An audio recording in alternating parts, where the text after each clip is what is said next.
অনেকে হয়তো একটাই নাম বারবার শুনছে, সেটা হচ্ছে বিরাট কোহলি। বিরাট কোহলি ২০০৮ সালে এবং আজকের দিকে নারী মহিলা অনূর্ধ্ব বিশ্বকাপ জেতারা ক্যাপ্টেন নিকি প্রসাদ ২০২৫ সালে আজকের দিনে এই নতুন যুগের তিনি সূচনা করেছেন।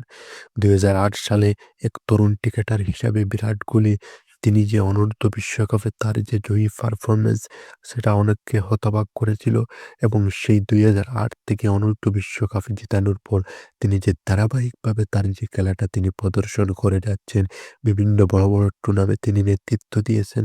বর্তমানে বিশ্বের মধ্যে একজন শক্তিশালী এবং প্রভাবশালী ক্রিকেটার হিসাবে তাকে বলা যেতে পারে।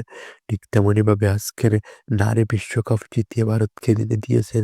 তিনি হচ্ছেন ভারতীয় নারী বিশ্বকাপের ক্যাপ্টেন নিকি প্রসাদ। আজকের দিনে একজন বিরাট কোহলির মতো একজন প্রতিভাবান খেলোয়াড় হিসাবে বিরাট কোহলি ২০০৮ সালে যেভাবে তিনি অনূর্ধ্ব বিশ্বকাপে খেলিয়ে ভারতকে জয় এনে দিয়েছেন, ঠিক তেমনিভাবে একজন ক্যাপ্টেন্স ভারত পেয়েছে, সে হচ্ছে নিকি প্রসাদ। তিনি ভারতকে এই যে অনূর্ধ্ব কাপটা এনে দিয়েছেন এবং তার ধারাবাহিক পারফরম্যান্স ব্যাট হাতে তিনি দুর্দান্ত দারুণ খেলেছে এবং তার যে দলের মধ্যে যে তার নেতৃত্ব দেওয়ার যে ভূমিকাটা তিনি খুব ভালোভাবে দিয়েছেন। এইজন্যই তো ভারত চ্যাম্পিয়ন হয়েছে। তাই চ্যাম্পিয়ন টিমের প্রতি রইল শুভকামনা।